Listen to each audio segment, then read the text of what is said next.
नमस्कार दोस्तों, आप सभी का स्वागत है दिया कोचिंग क्लासेस में। आज हम 5 अगस्त 2026 की बहुत ही महत्वपूर्ण करंट अफेयर्स को कवर करने वाले हैं। अगर आप लोग किसी भी कॉम्पिटिटिव एग्जाम की तैयारी कर रहे हैं और डेली करंट अफेयर के साथ में जीके स्टैटिक पॉइंट्स कवर करना चाहते हैं, तो आप दिया कोचिंग क्लासेस को अभी फॉलो कर सकते हैं, सब्सक्राइब कर सकते हैं। शुरू करते हैं आज का लेक्चर। अगर आपको लेक्चर पसंद आए, करंट अफेयर पसंद आए, हमारा पढ़ाने का तरीका पसंद आए, तो लाइक जरूर करना और अपने फ्रेंड्स के साथ इसे जरूर शेयर करना। शुरू करते हैं। फर्स्ट क्वेश्चन हमारा पॉलिटी लेजिस्लेचर से जुड़ा हुआ है। संसद के मॉनसून सत्र में चर्चा में रहा संविधान का अनुच्छेद 105 क्लॉज 2 किससे संबंधित है? तो ये सांसद की संसद में बोलने की आजादी से संबंधित है। ऑप्शन ए करेक्ट हो जाएगा। देखिए, अब करंट अफेयर में क्या रहा है इसे समझते हैं। संसद के मॉनसून सत्र में बहस के दौरान नेताओं पर विशेष अधिकार हनन का नोटिस जारी हुआ, जिसके बाद संविधान का अनुच्छेद 105 क्लोज 2 चर्चा में आया है। इसका सीधा मतलब यह है कि देश का कोई भी सांसद अगर संसद भवन के अंदर खड़े होकर कोई भाषण देता है, कोई बयान देता है या किसी प्रस्ताव पर वोट डालता है, तो उसके उस बयान या वोट को लेकर देश की किसी भी अदालत में केस दर्ज नहीं किया जा सकता है। ये किससे रिलेटेड है? अनुच्छेद 105 क्लॉज 2 से रिलेटेड है। यह नियम इसलिए बनाया गया ताकि हमारे सांसद बिना किसी डर या दबाव के जनता की बात और देश के मुद्दे संसद में उठा सकते हैं।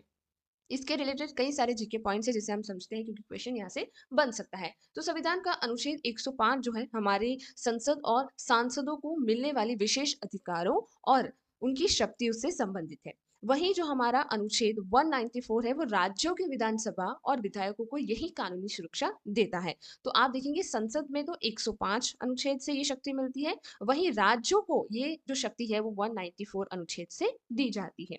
सांसदों को संसद सत्र चलने के 40 दिन पहले और 40 दिन बाद तक सिविल मामलों में गिरफ्तार से छूट मिलती है। अगर किसी सांसद पर मर्डर या चोरी जैसा कोई आपराधिक केस होता है तो उसे यह कानूनी छूट नहीं मिलती है। ये आपका एक्सेप्शनल है। अगर कोई मर्डर केस है या फिर अगर कोई चोरी का केस है तो उसे यहाँ पर छूट नहीं मिलती है। विशेष अधिकार हनन का मामला सामने आने पर संसद की विशेष अधिकार समिति पूरे मामले की जांच करती है। भारतीय संविधान का जो भाग 5 है हमारी केंद्र सरकार और संसद के कामकाज और नियमों को विस्तार से दर्शाता है। हमारे देश भारत में संसद सर्वोच्च नहीं है, बल्कि भारत का संविधान सबसे ऊपर माना जाता है। इसलिए कोई भी चीज जो है वो संविधान से जुड़ी होती है। संसद के दोनों सदनों की संयुक्त बैठक बुलाने का जो अधिकार होता है वो राष्ट्रपति के पास होता है। वहीं संसद की संयुक्त बैठक की अध्यक्षता जो है हमेशा लोकसभा का अध्यक्ष ही करता है। ठीक है। भारतीय संसद का निर्माण राष्ट्रपति, लोकसभा और राज्यसभाएं तीनों को मिलाकर होता है। नेक्स्ट क्वेश्चन हमारा जो है वो एनवायरमेंट से रिलेटेड है। केंद्रीय जल आयोग के अनुसार किस राज्य की साउथ लोनाक झील में बाढ़ का खतरा बढ़ गया है? तो ये सिक्किम में स्थित है। ऑप्शन सी यहाँ पर आपका बिल्कुल करेक्ट होगा। ठीक है। केंद्रीय जल आयोग और उपग्रह की ताजा तस्वीरों से पता चलता है कि सिक्किम की पहाड़ियों पर स्थित साउथ लोनाक झील में पानी का स्तर बहुत तेजी से बढ़ रहा है। जब तापमान बढ़ता है तो बर्फ के पहाड़ पिघलते हैं और उनका पानी इन प्राकृतिक झीलों में जमा होता रहता है। जब झील में क्षमता से ज्यादा पानी भर जाता है तो उसकी मिट्टी की दीवार टूट जाती है। ठीक है। और नीचे बसे इलाकों में अचानक भयानक बाढ़ आ सकती है, जिसे रोकने के लिए सिक्किम में इमरजेंसी अलर्ट जारी किया गया है। इससे रिलेटेड क्वेश्चन बन सकते हैं। सबसे पहले यहाँ पर हमने देखा था गोल्फ अलर्ट क्या है। ठीक है। तो गोल्फ अलर्ट का जो पूरा नाम है ग्लेशियर लेक आउटब्रस्ट फल होता है, जिसका मतलब है कि ग्लेशियर झील का अचानक फटना। सिक्किम की इस साउथ लोनाक झील का पानी बहकर तीस्ता नदी में भी आता है। ठीक है। तो ये तीस्ता नदी का भी पानी जो है वो जल स्तर बढ़ा सकती है। तीस्ता नदी को सिक्किम राज्य की सबसे मुख्य जीवन रेखा यानी लाइफलाइन माना जाता है। चोहामू झील सिक्किम में स्थित है, जो भारत की सबसे अधिक ऊंचाई पर स्थित प्रसिद्ध झील है। ये आपको याद रखना है। कंचनजंगा पर्वत भारत की सबसे ऊंची पर्वत चोटी है, जो सिक्किम और नेपाल की सीमा पर स्थित है। वहीं नाथुला दल्ला जो है वो सिक्किम का प्रसिद्ध पहाड़ी रास्ता है, जो भारत और चीन व्यापार को जोड़ता है। सिक्किम पूरी तरह से ऑर्गेनिक यानी जैविक खेती करने वाला भारत का पहला राज्य बना था। तीस्ता नदी का उद्गम जो है सिक्किम की प्रसिद्ध चोहामू झील और बर्फ के ग्लेशियर से होती है। जेलेपला दर्रा जो है, जेलेपला दर्रा भी सिक्किम राज्य में स्थित है, जो भारत को तिब्बत के क्षेत्र से जोड़ता है। वर्ष 1975 में 36वें संविधान संशोधन के तहत सिक्किम को भारत का पूर्ण राज्य बनाया गया है। तो इस टॉपिक से रिलेटेड जितने भी जीके स्टेट्स हमने अभी कवर की है। अगला क्वेश्चन हमारा साइंस टेक से रिलेटेड है।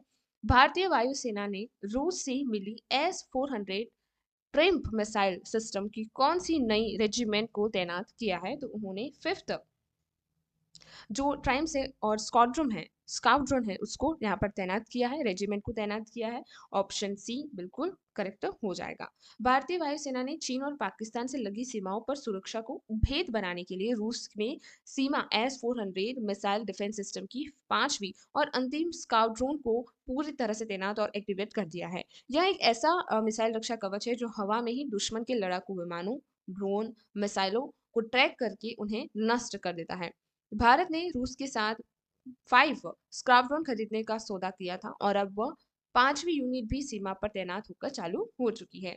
इसके रिलेटेड क्वेश्चन आ सकते हैं, जैसे भारतीय वायुसेना ने रूस के इस S-400 मिसाइल सिस्टम को सुदर्शन नाम दिया है। ठीक है, जैसे रूस में इसका नाम है S-400, लेकिन भारत में इसको नाम दिया गया है सुदर्शन। यह मिसाइल सिस्टम 400 किलोमीटर की दूरी तक दुश्मन के किसी भी हवाई हमले को नष्ट कर सकता है। यह दुनिया का सबसे असरदार एयर डिफेंस मिसाइल सिस्टम है जिसे रूस देश ने बनाया है। यह जमीन पर लगे बड़े ट्रकों से दागी जाने वाली हवा में मार करने वाली मिसाइल प्रणाली है। टेर यानी संयुक्त राज्य अमेरिका का सबसे प्रसिद्ध एयर डिफेंस मिसाइल सिस्टम है, आपको याद रखना है। आयरन डोम इज़राइल देश का सबसे प्रसिद्ध और अचूक छोटा मिसाइल सुरक्षा कवच माना जाता है। हमारे देश में हर साल 8 अक्टूबर को भारतीय वायुसेना दिवस बहुत धूमधाम से मनाया जाता है। भारत के राष्ट्रपति वायुसेना, थल सेना और नौसेना तीनों सेनाओं के सर्वोच्च कमांडर होते हैं, याद रखें। इसके बाद भारतीय वायुसेना का जो गठन है वो 8 अक्टूबर 1932 को ब्रिटिश शासन के दौरान हुआ था। भारतीय वायुसेना का आदर्श वाक्य है नभम स्पर्शम द्वितम, भगवत गीता के 11वें अध्याय से लिया गया है। इस तरीके से बारीक क्वेश्चन काफी पूछे जाते हैं कि ये वाक्य कहाँ से लिया गया है, तो ये भगवत गीता के 11वें अध्याय से लिया गया है। ठीक है, नेक्स्ट क्वेश्चन हमारा ज्योग्राफी से है। ठीक है, भारत के एकमात्र सक्रिय ज्वालामुखी बैरन द्वीप में फिर से हलचल देखी गई है। यह किस प्रकार का ज्वालामुखी है? तो ये एक एक्टिव वॉल्केनो है। ऑप्शन सी बिल्कुल करेक्ट हो जाएगा।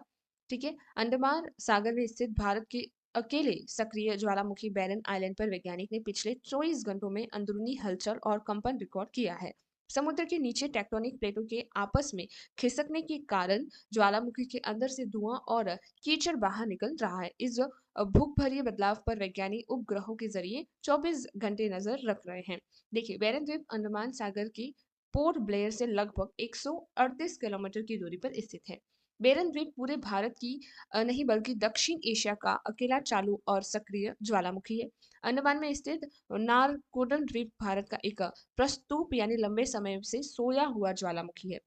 इसके बाद स्ट्रेटोस ज्वालामुखी ऐसा ज्वालामुखी होता है जो राख, लावा और चट्टानों की परतों से मिलकर बनता है। क्यों ये वर्ड दिया गया है? क्योंकि ये जो है वो एक्टिव स्ट्रेटोवोल्केनो है। इसी वजह से आपको पता होना चाहिए कि स्ट्रेटोवोल्केनो क्या होता है। ऐसा ज्वालामुखी जो राख, लावा और चट्टानों की परत से मिलकर बना होता है। ठीक है, क्योंकि कंटिन्यूअसली जब लावा निकलता है तो ये जमता जाता है और ये एक वॉल्केनो का आकार लेता है। प्रशांत महासागर का रिंग ऑफ फायर वह क्षेत्र है जहाँ दुनिया के सबसे ज्यादा वॉल्केनो आते हैं। इटली देश के स्ट्रेटोबोली ज्वालामुखी को भूमध्य सागर का प्रकाश स्तंभ भी कहा जाता है। इसके बाद ज्वालामुखी के ऊपरी हिस्से पर बने गोल मुंह और अंडे को भूगोल में क्रैटर कहा जाता है। ठीक है, इसके बाद जमीन के अंदर पिघली चट्टान को मैग्मा कहते हैं और जब वो बाहर आ जाता है तो उसे लावा कहा जाता है। प्राचीन ज्वालामुखी के लावे के ठंडे होकर टूटने की उपजाऊ काली मिट्टी का निर्माण होता है। जब वो लावा जमीन पे आता है, ठंडा हो जाता है और इसके बाद हजारों सालों बाद फिर वो एक मिट्टी का आकार लेता है जिसे काली मिट्टी का निर्माण होता है। भारत के महाराष्ट्र का प्रसिद्ध दक्कन का पठार प्राचीन ज्वालामुखी लावे से ही मिलकर बना हुआ है। नेक्स्ट हमारा क्वेश्चन जो आता है वो इकोनॉमिक्स का है। ठीक है, बहुत ही इंपॉर्टेंट क्वेश्चन है ये।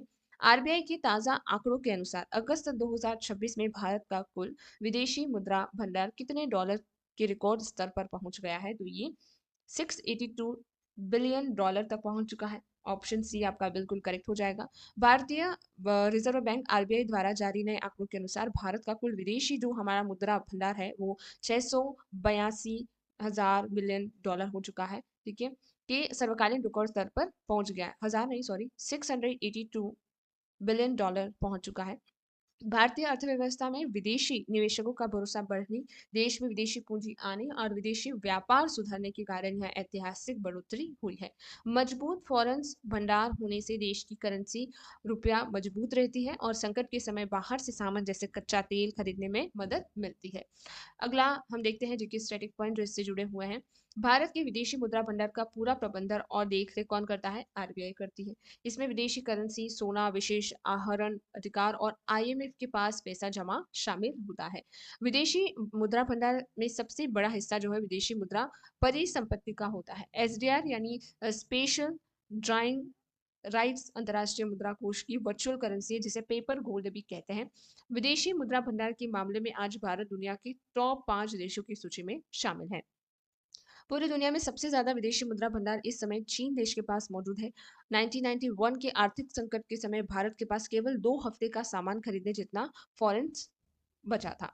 1991 के आर्थिक संकट के बाद ही भारत में उदारीकरण, निजीकरण और वैश्वीकरण यानी लिबरलाइजेशन, प्राइवेटाइजेशन एंड ग्लोबलाइजेशन की नीतियां लागू हुई। भारत में विदेशी मुद्रा के ही सहयोग से निगरानी के लिए फेम यानी कानून 99 में बनाया गया। भारतीय रिजर्व बैंक की स्थापना 1 अप्रैल को 1935 को कोलकाता में की गई थी। चलते हैं नेक्स्ट क्वेश्चन की ओर। क्वेश्चन नंबर 6 हमारा साइंस और टेक से जुड़ा हुआ है, स्पेस से भी जुड़ा हुआ है। देखिए, इसरो ने गगनयान मिशन के लिए महेंद्रगिरी में किस रॉकेट इंजन का सफल हॉट टेस्ट पूरा किया है? तो उन्होंने CE-20 कायरोजेनिक इंजन का सफल टेस्ट पूरा किया है। ऑप्शन बी आपका यहाँ पर बिल्कुल करेक्ट हो जाएगा। इसरो ने तमिलनाडु के महेंद्रगिरी स्थित अपने केंद्र में गगनयान मिशन के लिए CE-20 कायरोजेनिक इंजन का सफल परीक्षण पूरा कर लिया है। यह टेस्ट इंजन की ताकत, सुरक्षा और बहुत कम तापमान पर उसके लगातार काम करने की क्षमता को जांचने के लिए किया गया था। इस टेस्ट के पास होने से अब भारतीय अंतरिक्ष यात्री को स्पेस में भेजने वाले रॉकेट का मुख्य ऊपरी हिस्सा पूरी तरह सुरक्षित साबित हो चुका है। देखते हैं, गगनयान मिशन भारत का पहला ऐसा अंतरिक्ष मिशन है जिसमें भारतीय इंसान को स्पेस में भेजा जाएगा। CE-20 इंजन पूरी तरह स्वदेशी तकनीक से बना है। भारत का सबसे शक्तिशाली क्रायोजेनिक इंजन है। क्रायोजेनिक तकनीक में माइनस तापमान पर तरल ईंधन और तरल ऑक्सीजन का उपयोग किया जाता है। गगनयान मानव मशीन के लिए इसरो के सबसे भारी और भरोसेमंद एल्वियन 3 रॉकेट का उपयोग किया जाएगा। व्योम मित्र इसरो द्वारा बनाया गया महिला हाफ ह्यूमनाइट रोबोट है जो गगनयान की पहली टेस्ट फ्लाइट में जाएगा। इसरो यानी इसरो की जो स्थापना है वो 15 अगस्त 1969 को हुई थी। इसका मुख्यालय बेंगलुरु में स्थित है। भारत में अंतरिक्ष कार्यक्रम का जनक प्रसिद्ध वैज्ञानिक डॉक्टर विक्रम साराभाई को माना जाता है। आंध्र प्रदेश के श्रीहरिकोटा स्थित सतीश धवन केंद्र से इसरो अपने सभी मुख्य रॉकेट लॉन्च करता है। भारत का पहला उपग्रह आर्यभट्ट था जिसे 19 अप्रैल 1975 को अंतरिक्ष में लॉन्च किया गया था। इसरो की वाणिज्यिक इकाई यानी कमर्शियल विंग का नाम न्यू स्पेक्स इंडिया लिमिटेड है। अगला प्रश्न है हमारा हिस्ट्री से जुड़ा हुआ जो कि बेहद ही इंपॉर्टेंट क्वेश्चन है और इसकी जीके पॉइंट जो है बहुत इंपॉर्टेंट होंगे आपके लिए। देखिए, पश्चिम बंगाल में मुर्शिदाबाद में खुदाई के दौरान किस प्राचीन राजवंश के मिट्टी के सिक्के और बौद्ध स्तूप में ये अवशेष मिले हैं? तो ये मिले हैं पाल डायनेस्टी से। ऑप्शन सी बिल्कुल करेक्ट होगा। भारतीय पुरातत्व सर्वेक्षण यानी ASI की टीम को पश्चिम बंगाल के मुर्शिदाबाद जिले में एक प्राचीन टीले की खुदाई के दौरान 9वीं शताब्दी के मिट्टी के सिक्के और एक बौद्ध स्तूप की दीवारें मिली हैं। पुरातत्वविदों के अनुसार यह खोज साबित करती है कि प्राचीन बंगाल में पाल राजवंश की शासन काल के दौरान यहाँ बहुत बड़ा बौद्ध मठ और अंतरराष्ट्रीय व्यापारिक केंद्र मौजूद था। देखिए पॉइंट्स, राजा गोपाल ने 8वीं शताब्दी यानी 750 ईसी में यहाँ पर बंगाल में प्रसिद्ध पाल वंश की स्थापना की थी। पाल राजवंश के लगभग सभी राजा बौद्ध धर्म के बहुत बड़े अनुयायी और महान संरक्षक थे। प्रसिद्ध विक्रमशिल जो विश्वविद्यालय की जो स्थापना है वो पाल वंश के महान राजा धर्मपाल ने बिहार में करवाई थी। ओदतपुरी बौद्ध शिक्षण केंद्र की स्थापना पाल वंश के संस्थापक राजा गोपाल ने करवाई थी। वहीं बांग्लादेश में स्थित जो प्रसिद्ध सोमपुरा महावीरा बौद्ध मठ का निर्माण जो है वो राजा धर्मपाल ने करवाया था। प्रसिद्ध अरब यात्री सुलेमान ने पाल साम्राज्य की यात्रा की थी और अपनी किताब में इसे रूह में कहा था। ये शब्द बहुत इंपॉर्टेंट है, आपको पूछा जा सकता है। और कौन सा यात्री जो पाल वंश के दौरान यहाँ पर आया था यात्रा में, ये पूछा जा सकता है, आपको याद रखना है। यात्री सुलेमान जो कि अरब का एक प्रसिद्ध यात्री था। पाल काल के दरबारी कवि संथकार नंदी ने प्रसिद्ध ऐतिहासिक ग्रंथ रामचरितम की रचना की थी। बहुत इंपॉर्टेंट ग्रंथ है। धीमान और वितपाल पाल काल के 2 सबसे प्रसिद्ध मूर्तिकार और चित्रकार माने जाते हैं। पाल राजवंश की शुरुआत की जो राजधानी है वो बिहार के मुंगेर शहर में स्थित थी। कांस्य यानी धातु की मूर्तियां बनाने की जो कला है वो शासनकाल में सबसे उच्चतम शिखर पर पहुंचती थी इसी समय पे। ठीक है, अगला प्रश्न हमारा जो है वो इंटरनेशनल और मैपिंग से रिलेटेड है। लाल सागर संकट के कारण हिंद महासागर और दक्षिणी चीन सागर के बीच किल जल संधि पर समुद्री जहाजों का ट्रैफिक रिकॉर्ड स्तर बढ़ चुका है। तो ये स्ट्रेट ऑफ मलक्का पे बढ़ चुका है। ऑप्शन बी बिल्कुल करेक्ट हो जाएगा। देखिए, लाल सागर और जो स्वेज नहर है, जो वाले रास्ते हैं, हमलों के कारण दुनिया भर की भारी मालवाहक कंपनियों के अपने जहाजों के रास्ते बदल दिए हैं।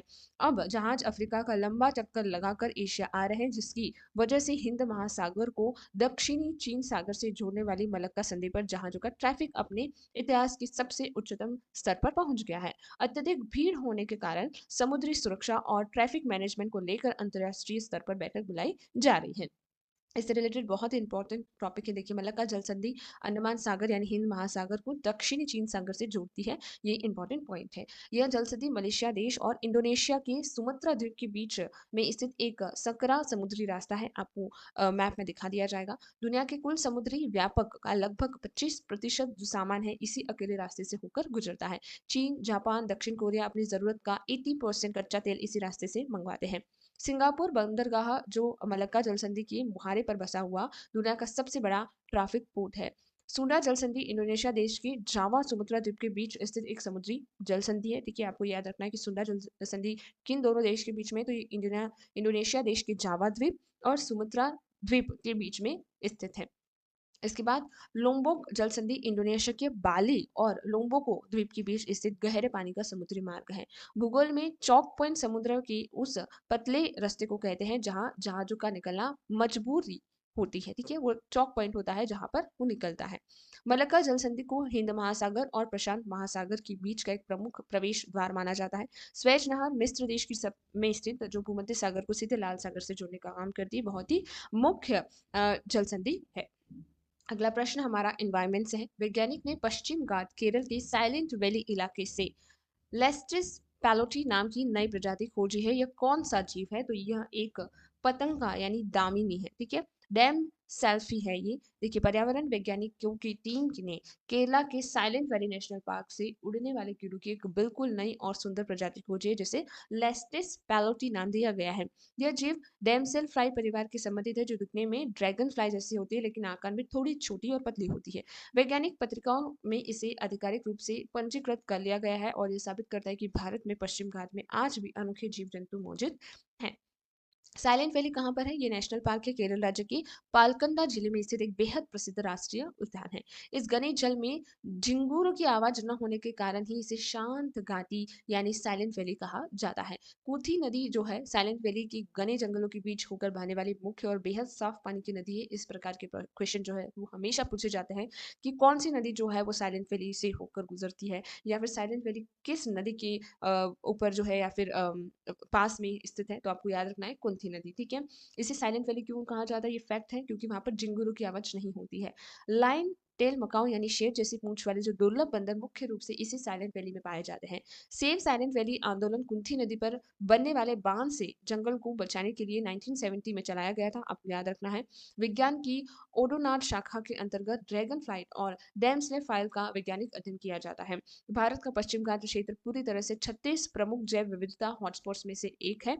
ठीक है, इसमें से जो साइलेंट वैली नेशनल पार्क में मुख्य रूप से उष्णकटिबंधीय सदाबहार यानी एवरग्रीन जंगल पाए जाते हैं। नीलगिरी तहर तमिलनाडु का राज्य पशु है जो पश्चिम घाट की ऊंची पहाड़ियों पर पाया जाता है। यूनेस्को ने वर्ष 2012 में भारत के पश्चिम घाट को विश्व प्राकृतिक धरोहर स्थल घोषित किया था। आपको सन याद रखना है, कब किया था? 2012 में। इसके बाद आज का हमारा अंतिम प्रश्न जो है इकोनॉमिक्स बैंकिंग से जुड़ा हुआ है। आरबीआई ने ऑनलाइन मनी लॉन्ड्रिंग और फ्रॉड रोकने के लिए कोर्स बॉर्डर पेमेंट प्लेटफॉर्म के लिए न्यूनतम नेटवर्थ कितना तय किया है? तो उन्होंने 25 करोड़ तय किया है। ऑप्शन सी बिल्कुल करेक्ट हो जाएगा। देखिए, भारतीय रिजर्व बैंक ने भारत और विदेश के बीच ऑनलाइन लेन देन, पैसे भेजने व मंगाने कराने वाले फिनटेक प्लेटफॉर्म्स के लिए नए और कड़े नियम पूरी तरह लागू किए हैं। नए नियम के मुताबिक ऐसी कंपनियां के पास कम से कम 25 करोड़ की न्यूनतम संपत्ति होना जरूरी है। इसके साथ ही विदेशी कंपनियों के लिए भारतीय ग्राहकों का पूरा वित्तीय डेटा केवल भारत के सर्वर पर ही स्टोर करना अनिवार्य कर दिया गया है ताकि साइबर फ्रॉड और अवैध पैसे के ट्रांसफर को पूरी तरह रोका जा सके। देखिए, मनी लॉन्ड्रिंग का सीधा मतलब है कि अवैध तरीके से कमाए गए काले धन को सफेद धन में बदलना, इसे मनी लॉन्ड्रिंग कहते हैं। ठीक है, भारत में पीएमएलए यानी prevention of money laundering act जो है वो 2002 में पास किया गया था। इसके बाद प्रवर्तन निदेशालय यानी ईडी भारत में मनी लॉन्ड्रिंग और विदेश मुद्रा घोटाले की जांच करने का मुख्य एजेंसी है। डेटा लोकलाइजेशन का मतलब है कि भारतीय ग्राहकों के वित्तीय डेटा को केवल भारत के सर्वर में सुरक्षित रखना, ताकि कोई भी उसे लीक ना कर पाए या फिर कोई भी किसी भी तरह की चीज़ों को पता ना लगा पाए। इसके बाद एफएटीएफ दुनिया भर में मनी लॉन्ड्रिंग और टेरर फंडिंग पर रोक लगाने वाला मुख्य अंतर्राष्ट्रीय संस्था है। इस अंतर्राष्ट्रीय संस्था एफटीएफ का मुख्यालय फ्रांस देश की राजधानी पेरिस में स्थित है। फिनटेक शब्द जो है वो फाइनेंस और टेक्नोलॉजी यानी बैंकिंग और इंटरनेट तकनीकी मेल से बना है। एफआईयू इंडिया भारत की वह संस्था है जो संदिग्ध बैंक लेन देन की रिपोर्ट तैयार करके जांच एजेंसी को देती है। भारतीय रिजर्व बैंक देश की सभी फिनटेक कंपनियों और डिजिटल पेमेंट ऐप के लिए दिशा निर्देश जारी करता है। साइबर क्राइम से बचने और शिकायत दर्ज करने के लिए भारत का सरकार का राष्ट्रीय हेल्पलाइन नंबर 1913 है। अगर आपको कभी भी इस तरीके की परेशानी होती है तो आप इस नंबर पर कॉल कर सकते हैं। ठीक है, तो आज हमने ये टॉप 10 क्वेश्चन जो है उसे पढ़ा है और ये सारे ही सब्जेक्ट वाइज हैं जो आपके एसएससी यूपीएससी या फिर किसी भी कॉम्पिटिटिव या आप रेलवे के लिए तैयारी कर रहे हैं, बैंकिंग के लिए या फिर कोई भी एसएससी जीडी जिस भी कॉम्पिटिटिव एग्जाम के लिए तैयार कर रहे हैं, ये करंट अफेयर 10 जो है वो आज की मोस्ट इंपॉर्टेंट करंट अफेयर रहे हैं जो आज हमने जीके स्टैटिक के साथ में पढ़े हैं। तो आज यहीं पे समाप्त करते हैं। धन्यवाद।